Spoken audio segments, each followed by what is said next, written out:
नमस्कार दोस्तों, आपका स्वागत है हमारे YouTube channel teaching exam overload पे। आज के सेशन के अंतर्गत हम RTE 2009 के बारे में पढ़ेंगे, जो कि बहुत ही इंपॉर्टेंट सेशन है। यहाँ से सीटेट में हर बार प्रश्न बनता है। तो आज के सेशन को स्टार्ट करने के पहले हमारे चैनल को लाइक करें, सब्सक्राइब करें, ज़्यादा से ज़्यादा शेयर करें। चलिए तो पहले RTE का फुल फॉर्म देखते हैं। तो RTE का फुल फॉर्म होता है the right of children to free and compulsory education act 2009। The right of children to free and compulsory education 2009। ठीक, उसके बाद इस हिंदी में इसको बोलते हैं निःशुल्क और अनिवार्य बाल शिक्षा का अधिकार अधिनियम 2009। तो निःशुल्क और अनिवार्य बाल शिक्षा का अधिकार अधिनियम 2009, इसमें कुल 7 अध्याय हैं और कुल धाराएं 38 हैं। तो अध्याय कितने हैं? 7 हैं, धाराएं 38 हैं। ठीक, चलिए अब हम RTE है क्या, हम इसके बारे में देखते हैं, क्योंकि सीटेट में यहाँ से हर बार प्रश्न बनता है। बहुत इंपॉर्टेंट सेशन है, तो आप लोग ध्यान से क्लास को देखिएगा, ज़्यादा से ज़्यादा लाइक, सब्सक्राइब और शेयर करिएगा। तो 2 दिसंबर 2002 को संविधान में 86वां संशोधन किया गया और उसके अनुच्छेद 21 से भाग 3 के तहत शिक्षा को मौलिक अधिकार बना दिया गया। तो पहला बिंदु यहीं से बन के निकलता है कि 2 दिसंबर 2002 को संविधान में 86वां संशोधन किया गया और उसके अनुच्छेद 21A भाग 3 के तहत शिक्षा को मौलिक अधिकार बना दिया गया।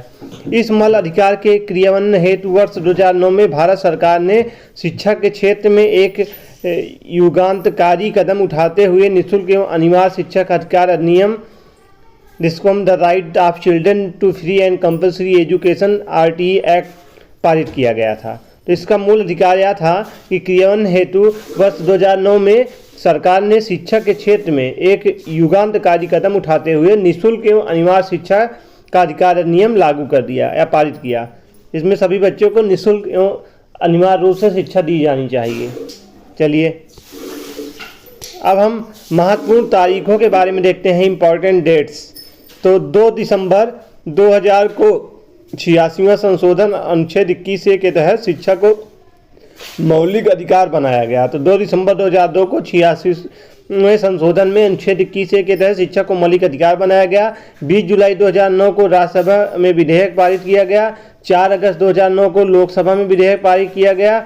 26 अगस्त 2009 को राष्ट्रपति के हस्ताक्षर अधिनियम बन गया। वहीं 27 अगस्त 2009 को गजट में प्रकाशन किया गया। वहीं 1 अप्रैल 2010 को पूरे देश में लागू कर दिया गया, जम्मू और कश्मीर को छोड़ के। तो 2 दिसंबर 2002 को 86वां संशोधन के अंतर्गत अनुच्छेद 21A के तहत शिक्षा को मौलिक अधिकार बनाया गया। 20 जुलाई 2009 को राज्यसभा में विधेयक पारित किया गया। 4 अगस्त 2009 को लोकसभा में विधेयक पारित किया गया। 26 अगस्त 2009 को राष्ट्रपति के हस्ताक्षर अधिनियम बन गया। 27 अगस्त 2009 के गजट में प्रकाशन हुआ। 1 अप्रैल 2010 को पूरे देश में लागू किया गया, जम्मू और कश्मीर को छोड़कर। चलिए आज का हम अगला प्रश्न देखते हैं, जिसमें यह भी और पूछा जाता है कि भारत शिक्षा को मौलिक अधिकार घोषित करने वाला विश्व का 135वां देश बन गया। देश कौन बना था? तो भारत बना था। भारत शिक्षा का मौलिक अधिकार घोषित करने वाला विश्व का 135वां देश बना था। चलिए, इसका उद्देश्य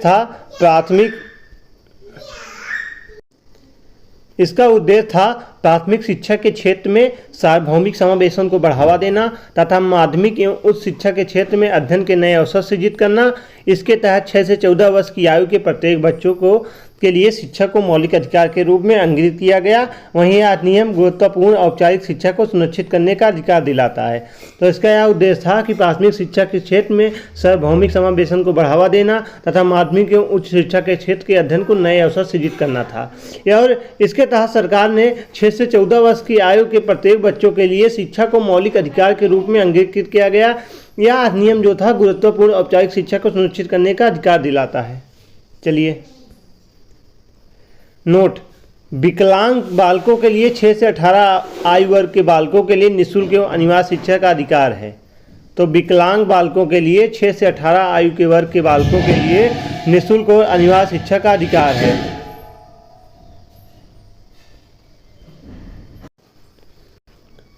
अब बात करते हैं minimum number of working days and hour, यानी न्यूनतम कार्य दिवस और शैक्षणिक घंटों की संख्या। तो इसमें जो कार्य का समय बांटा गया, इसमें 200 डेज के लिए 1 से 5 क्लास प्राइमरी लेवल में 200 दिन के लिए शैक्षिक घंटों की संख्या थी, यानी और वहीं 6 से 8 के अपर प्राइमरी लेवल के 220 दिनों के लिए, और वहीं 1 से 5 तक 800 हावर यानी 800 घंटे की पढ़ाई होगी, शैक्षिक कांड होगा। और 6 से 8 की क्लास के लिए 1000 हावर साल में टोटल पढ़ाई होगी। तो प्राइमरी लेवल में 200 दिन तक विद्यालय खुलेगा यानी, और अपर प्राइमरी में 220 दिन, और प्राइमरी लेवल में 800 घंटे साल में चलेगा, और अपर प्राइमरी में यानी माध्यमिक में 1000 घंटे। एक शिक्षक के लिए पठन पाठन और तैयारी के लिए न्यूनतम साप्ताहिक घंटे 45 घंटे थे। तो एक शिक्षक के लिए पठन पाठन और तैयारी के लिए न्यूनतम साप्ताहिक घंटे जो थे 45 हावर थे। चलिए यहाँ से एक प्रश्न और बनता है, प्राथमिक स्तर पर प्रतिदिन शिक्षक को कार्य 4 घंटे और उच्च प्राथमिक स्तर पर 4.5 घंटे होगा। तो प्राथमिक स्तर पर जो प्रतिदिन शिक्षक कार्य होगा वह 4 घंटे और उच्च प्राथमिक स्तर पर 4.5 घंटे होगा। चलिए अब हम छात्र शिक्षक अनुपात देखते हैं, number of teacher according to student. तो नंबर ऑफ टीचर जो हैं यानी छात्र शिक्षक अनुपात जो है धारा 25 में था। इसमें टोटल 60 स्टूडेंट पे 2 टीचर रिक्वायर्ड थे, यानी अगर प्राथमिक विद्यालय यानी 60 स्टूडेंट रहेंगे तो दो अध्यापक की ज़रूरत पड़ेगी। वहीं 61 से 90 के बीच स्टूडेंट होंगे तो 3 अध्यापक की आवश्यकता पड़ेगी, और 91 से 120 स्टूडेंट होंगे तो 4 टीचर रिक्वायर्ड होंगे, यानी 91 से 120 छात्रों पर 4 अध्यापक रखे जाएंगे। वहीं 121 से 150 छात्रों की संख्या होने पर 5 अध्यापक रखे जाएंगे। वहीं 151 से 200 स्टूडेंट होने पर 5 टीचर और एक हेड मास्टर यानी प्रिंसिपल भी रखा जाएगा। और प्राइमरी लेवल पे जो छात्र और शिक्षक का अनुपात था 30:1 था, यानी 30 छात्रों पर 1 टीचर होना चाहिए। चलिए, और अपर प्राइमरी पे 35 छात्रों पर 1 टीचर होना चाहिए। अब प्राइमरी लेवल पे मोर देन 200 स्टूडेंट होने पर 40 स्टूडेंट पे 1 टीचर होना आवश्यक है। अगर प्राइमरी लेवल में 200 से ज़्यादा छात्र हो जाते थे तो 40 छात्रों पर 1 टीचर रखे जाते थे। ठीक, यहाँ से आप लोग समझ गए होंगे। जो 60 विद्यार्थी होने पर 2 अध्यापक की आवश्यकता होती है। वहीं 61 से 90 छात्रों की संख्या होने पर 3 अध्यापक की जरूरत पड़ेगी। 91 से 120 स्टूडेंट होने पर 4 टीचर की आवश्यकता। 121 से 150 स्टूडेंट होने पर 5 टीचरों की आवश्यकता। 151 से 200 स्टूडेंट होने पर 5 टीचर और 1 हेड टीचर की आवश्यकता। अब प्राइमरी लेवल पर जो है 30:1, अपर प्राइमरी लेवल पर 35:1, primary level more than 200 student यानी 40 छात्रों पर 1 टीचर। चलिए, अब घर से विद्यालय तक की दूरी धारा 6 में देखते हैं। तो घर से विद्यालय की दूरी इसको धारा 6 में बताया गया। तो इसमें यह बताया गया कि कक्षा 1 से 5 तक के बालकों के घर पर विद्यालय की दूरी जो होगी 1 किलोमीटर होगी। तो कक्षा में 1 से 5 तक के बालकों के घर में विद्यालय की दूरी जो होगी 1 किलोमीटर होगी। कक्षा 6 के 8 के बालकों के घर में विद्यालय की दूरी 3 किलोमीटर होगी। 3 वर्ष के अंदर प्रत्येक के पास विद्यालय होना चाहिए। प्रत्येक बस्ती में एक घर के पास एक विद्यालय होना चाहिए या गांव के पास। तो कक्षा 1 से 5 तक के बालकों के घर में विद्यालय की दूरी 1 किलोमीटर, कक्षा 6 से 8 के बालकों के घर विद्यालय 3 किलोमीटर। 3 वर्ष के अंदर प्रत्येक गांव में या उसमें के पास एक विद्यालय होना चाहिए। अब हम प्रमुख विशेषताओं के बारे में पढ़ते हैं। तो 6 से 14 वर्ष की आयु के वर्ग के हेतु मुफ्त शिक्षा की धारा 3 में बताया गया। तो 6 से 14 वर्ष की आयु के वर्ग हेतु मुफ्त शिक्षा का अधिकार आया, जो कि धारा 3 में बताया गया। प्राइवेट ट्यूशन का अंत हुआ धारा 28 में। तो धारा 28 में प्राइवेट ट्यूशन को बंद कर दिया गया। शारीरिक दंड और मानसिक प्रताड़ना का निषेध धारा 17 में बताया गया है। प्रत्येक विद्यालय में एसएमसी यानी स्कूल मैनेजमेंट कमेटी होगी। तो एसएमसी का फुल फॉर्म होता है स्कूल मैनेजमेंट कमेटी। या भी सीटेट में कई बार फुल फॉर्म पूछा गया है। एसएमसी क्या है? तो स्कूल मैनेजमेंट कमेटी। तो प्रत्येक विद्यालय में एसएमसी का मतलब होता है स्कूल मैनेजमेंट कमेटी यानी विद्यालय प्रबंधन समिति। तो प्रत्येक विद्यालय में एक विद्यालय प्रबंधन समिति होगी। 75% सदस्य जो होंगे उसमें होंगे और माता पिता अभिभावक भी होंगे। तो 3/4 के भाग में होंगे। तो 75% सदस्य माता पिता और अभिभावक होंगे। वहीं 50% सदस्य महिला होंगी, जो कि धारा 21 में बताया गया है। प्रारंभिक शिक्षा पूरी होने से पहले किसी भी छात्र को स्कूल से नहीं निकाला जाएगा। तो प्रारंभिक शिक्षा पूरी होने से पहले किसी भी छात्र को स्कूल से नहीं निकाला जाएगा। सर्वप्रथम आयु के अनुसार प्रवेश होगा। उसके बाद बराबर लाने हेतु विशेष प्रशिक्षण का प्रावधान होगा। तो सर्वप्रथम आयु के अनुसार प्रवेश होगा, उसके बाद बराबर लाने हेतु विशेष प्रशिक्षण का प्रावधान होगा। जन्म प्रमाण पत्र के अभाव में प्रवेश नहीं रोका जाएगा। तो 6 से 14 वर्ष की आयु के हेतु मुफ्त शिक्षा धारा 3 में बताई गई। प्राइवेट ट्यूशन का अंत हुआ, धारा 28 में बताया गया। शारीरिक दंड एवं मानसिक प्रताड़ना का निषेध धारा 17 में हुआ। 75% जो सदस्य होंगे माता पिता अभिभावक होंगे, 50% सदस्य महिला होंगी। प्रारंभिक शिक्षा पूरी होने से पहले किसी भी छात्र को स्कूल से नहीं निकाला जाएगा। सर्वप्रथम आयु के अनुसार प्रवेश होगा, उसके बाद बराबर लाने हेतु विशेष परीक्षण का प्रावधान हुआ। जन्म प्रमाण पत्र के अभाव में प्रवेश नहीं रोका जाएगा। 6 से 14 वर्ष के बालकों को 8वीं तक की निःशुल्क शिक्षा धारा 3 में बताया गया है। और एक विद्यालय से दूसरे विद्यालय में बालक को स्थानांतरण का अधिकार होगा, धारा 5 में बताया गया है। निजी विद्यालयों में सभी विद्यालय सहित आर्थिक तौर पर कमजोर से वंचित वर्ग के बच्चों को 25% सीटों पर आरक्षण होगा, धारा 12 में बताया गया है। एवं विद्यार्थियों से किसी भी प्रकार का डोनेशन व कैपिटेशन फीस नहीं ली जाएगी तथा माता पिता को किसी भी प्रकार का साक्षात्कार नहीं होगा, धारा 13 में बताया गया है। विद्यार्थी को विद्यालय से निष्कासित व रोका नहीं जाएगा जब तक कि वह प्राथमिक शिक्षा पूरी न कर ले, धारा 16 में बताया गया है। शिक्षक को जनगणना, आपदा राहत, बचाव कार्यों के अलावा किसी और गैर शैक्षिक कार्य में नहीं लगाया जाएगा, धारा 27 में बताया गया है। पाठ्यक्रम में सर्वांगीण विकास पर बल, अधिकारी शिक्षा एवं मातृभाषा में शिक्षा, गतिविधि आधारित शिक्षा पर बल दिया जाएगा, धारा 29 में बताया गया है।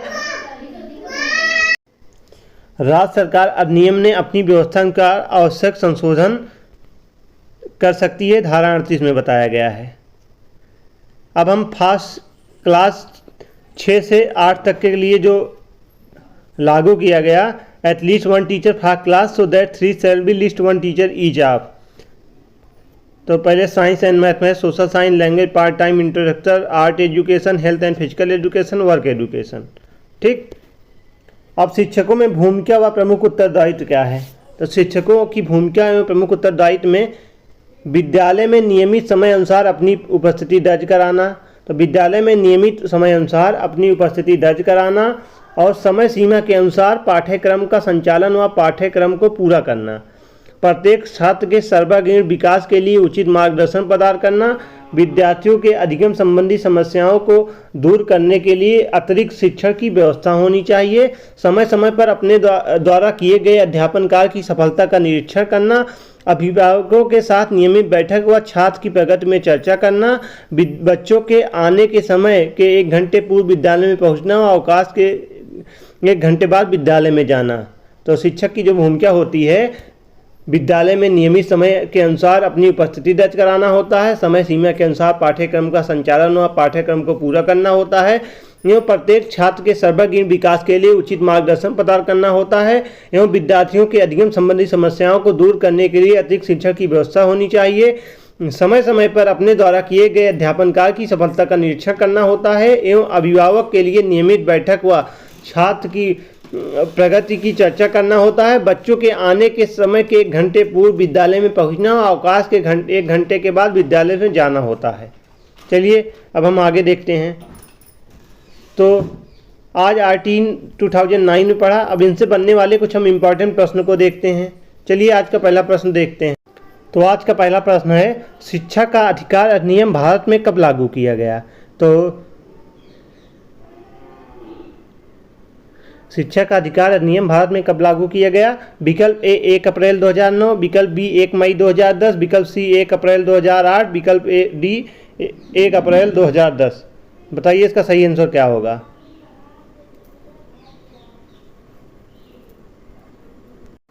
तो इसका सही आंसर हो जाएगा विकल्प डी, 1 अप्रैल 2010 को लागू किया गया। चलिए अगला प्रश्न देखते हैं। शिक्षा का अधिकार अधिनियम 2009 में एक अध्यापक के लिए न्यूनतम कार्य घंटे प्रति साप्ताहिक निर्धारित किए गए 40 आवर, 45 आवर, 50 आवर या 55 आवर। बताइए इसका सही आंसर क्या होगा?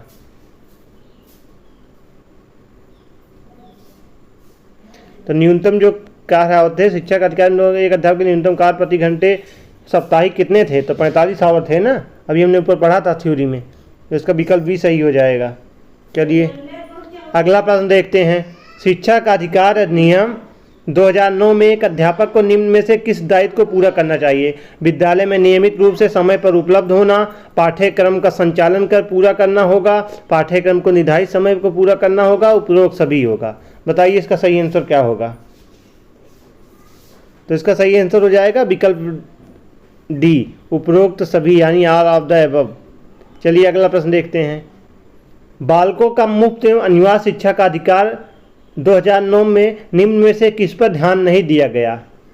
विकल्प ए, अध्यापक को प्रशिक्षण की सुविधा प्रदान करना, विकल्प बी, घुमंतु बालकों के प्रवेश को सुनिश्चित करना, विकल्प सी, एकेडमिक कैलेंडर को निर्धारित करना, विकल्प डी, 14 वर्ष के पश्चात की शिक्षा प्रदान करना। तो बताइए इसका क्या, कौन सा विकल्प सही होगा? तो इसका ए विकल्प सही हो जाएगा ना, डी, 14 वर्ष के पश्चात की शिक्षा प्रदान करना। चलिए अगला प्रश्न देखते हैं। शिक्षा के अधिकार अधिनियम के अंतर्गत निम्न में से क्या शिक्षक के कार्य नहीं माने गए हैं? विकल्प ए, एक निश्चित समय में पाठ्यक्रम को पूरा करना, विकल्प बी, शिक्षक को खुद को व्यक्तिगत ट्यूशन में व्यस्त करना, विकल्प सी, अध्यापक के लिए नियमितता बनाए रखना चाहिए और समय पर पाबंद होना चाहिए, हर बालक की अधिगम क्षमता को समझकर उसकी ज़रूरत के अनुसार उसे अतिरिक्त अनुभव प्रदान करना चाहिए। तो बताइए इसका सही आंसर क्या होगा? तो ऐसे प्रश्नों में आप सबसे पहले प्रश्न पढ़ा करिए कि प्रश्न में पॉजिटिव पूछ रहा है, निगेटिव पूछ रहा है, तो जो चीज़ पूछ रहे हैं उस प्रश्न को आप एलिमिनेट करना सीखिए। इसमें क्या बोल रहा है? शिक्षा के अधिकार अधिनियम के अंतर्गत निम्न में से क्या शिक्षक के कार्य नहीं माने गए हैं? तो इसको नहीं को आप लोग ध्यान दिया करिए, क्योंकि यही मेन है। नहीं अगर नहीं ध्यान दोगे तो आप खट से इसका विकल्प डी सही मान लोगे कि हर बालक की अधिगम क्षमता को समझकर उसकी जरूरत के अनुसार उसे अतिरिक्त अनुभव प्रदान करना चाहिए, जो कि फिर आपका प्रश्न गलत हो जाएगा। इसमें नहीं पूछा है ना, तो इसमें ट्यूशन की बात की गई है। क्या RTE 2009 में कहीं ट्यूशन की बात की गई? ये ट्यूशन को बंद करने के लिए बोला गया है ना। यहाँ क्या बोल रहा है? शिक्षक को खुद को व्यक्तिगत ट्यूशन में व्यस्त रखना चाहिए, तो विकल्प गलत हो जाएगा। तो इसका विकल्प भी सही हो जाएगा हमारा, निगेटिव तो निगेटिव सही। ठीक, चलिए अगला प्रश्न देखते हैं। शिक्षा का अधिकार अधिनियम 2009 का सही नाम क्या है? विकल्प ए, निःशुल्क और अनिवार्य शिक्षा का अधिकार अधिनियम 2009, विकल्प बी, निःशुल्क और अनिवार्य शिक्षा का अधिकार अधिनियम 2010, विकल्प सी, निःशुल्क और अनिवार्य बाल शिक्षा का अधिकार अधिनियम 2010, निःशुल्क अनिवार्य बाल शिक्षा का अधिकार अधिनियम 2009। तो बताइए इसका सही आंसर क्या हो जाएगा? इसका सही आंसर हो जाएगा विकल्प डी ना, निःशुल्क और अनिवार्य बाल शिक्षा का अधिकार अधिनियम 2009। बताइए, तो इसका विकल्प डी सही हो जाएगा। चलिए अगला प्रश्न देखते हैं। RTE 2009 के निर्दिष्ट में किया गया, RTE 2009 के निर्दिष्ट में किया गया कि कक्षा 1 से 5 तक यदि प्रवेश दिए गए तो विद्यार्थियों की संख्या 200 से अधिक है, तो विद्यार्थियों का अध्यापक का अनुपात क्या होगा? 30:1, 40:1, 45:2, 50:2। तो बताइए इसका सही आंसर क्या होगा? 200 अधिक हो जाएगी तो क्या बोला था? अगर 200 से कम होगा 30 पे एक अध्यापक होंगे ना, 200 हो जाएगा तो 40 पे एक अध्यापक हो जाएंगे ना, अभी ऊपर हमने पढ़ा था। तो विकल्प भी इसका सही हो जाएगा। चलिए अगला प्रश्न देखते हैं। RTE एक्ट 2009 के अनुसार प्राथमिक स्तर पर एक अध्यापक को प्रतिदिन बच्चों को कितने घंटे पढ़ाना चाहिए? 4 घंटे, 5 घंटे, 6 घंटे, 4.5 घंटे। तो प्राथमिक स्तर पर बात कर रहा है ना, प्राथमिक स्तर पर 4 घंटे बात की गई थी और अपर प्राइमरी में यानी माध्यमिक में 4.5 घंटे की बात की गई थी। तो अब आप बताइए इसका कौन सा विकल्प सही होगा? इसका ए विकल्प सही हो जाएगा ना, तो 4 घंटे की बात की गई है। चलिए अगला प्रश्न देखते हैं। RTE एक्ट 2009 के अनुसार उच्च प्राथमिक विद्यालय की दूरी कितनी होगी? 1 किलोमीटर, 3 किलोमीटर, 4 किलोमीटर, 2 किलोमीटर। बताइए उच्च प्राथमिक विद्यालय की, तो प्राथमिक विद्यालय की 1 किलोमीटर बात की गई थी, उच्च प्राथमिक की 3 किलोमीटर बात की गई थी। तो बताइए क्या विकल्प, कौन सा विकल्प सही हो जाएगा? उच्च प्राथमिक की बात कर रहा है ना, 3 किलोमीटर हो जाएगा ना, तो 9 का बी हो जाएगा ना, तो इसका बी आंसर सही हो जाएगा, यानी 3 किलोमीटर। ठीक, चलिए अगला प्रश्न देखते हैं। If a teacher is not professional qualified after how many year of RTE implement he will be have to process the required qualification? 3 year, 2 year, 5 year, none of the above. बताइए इसका क्या होगा? यदि एक टीचर प्रोफेशनली नॉट क्वालिफाइड है तो after how many year of RTE, तो RTE के अनुसार कितने साल बाद या कितने वर्षों के बाद ही will be the process the required of qualification, उसको क्वालिफिकेशन के लिए रिक्वायर्ड होगा कितने सालों के बाद? बताइए 3 year, 2 year, 5 year, none of the above. तो बताइए इसका सही आंसर क्या होगा? तो 5 ईयर हो जाएगा इसका सही आंसर। ठीक, चलिए अगला प्रश्न देखते हैं। शिक्षा के अधिकार अधिनियम 2009 में कुल अध्याय तथा धाराओं की संख्या क्या है? अभी हमने ऊपर पढ़ा था, बताइए। 8 अध्याय 7 धाराएं 37 धाराएं, 7 अध्याय 35 धाराएं, 6 अध्याय 38 धाराएं, 7 अध्याय 38 धाराएं। बताइए इसका कौन सा विकल्प सही होगा?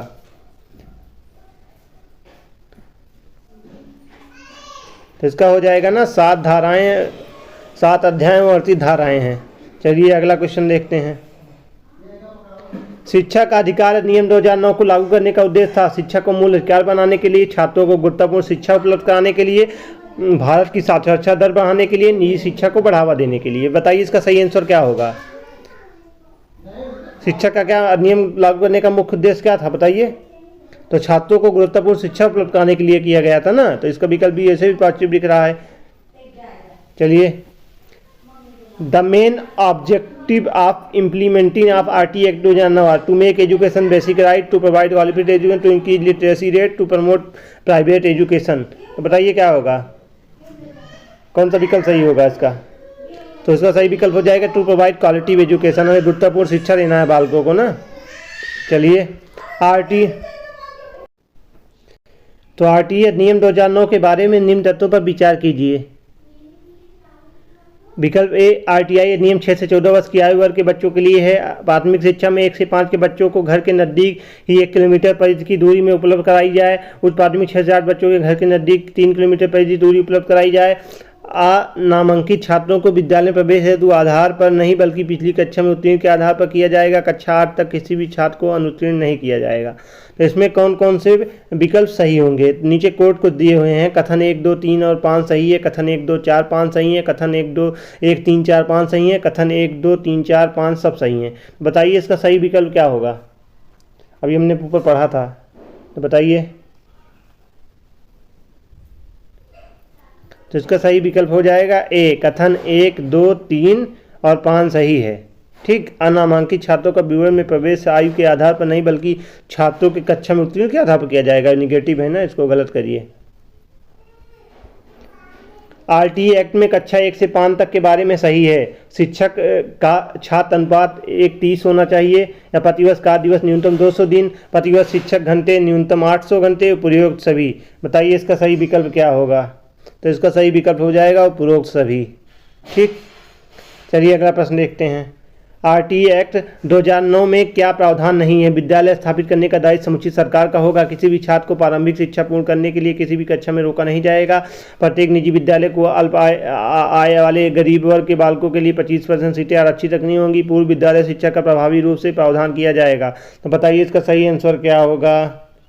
तो इसका सही आंसर हो जाएगा विकल्प डी, पूर्व विद्यालय शिक्षा का प्रभावी रूप से प्रावधान किया जाएगा। नहीं पूछा है ना, तो निगेटिव का भाई निगेटिव, यानी निगेटिव आंसर सही हो जाएगा।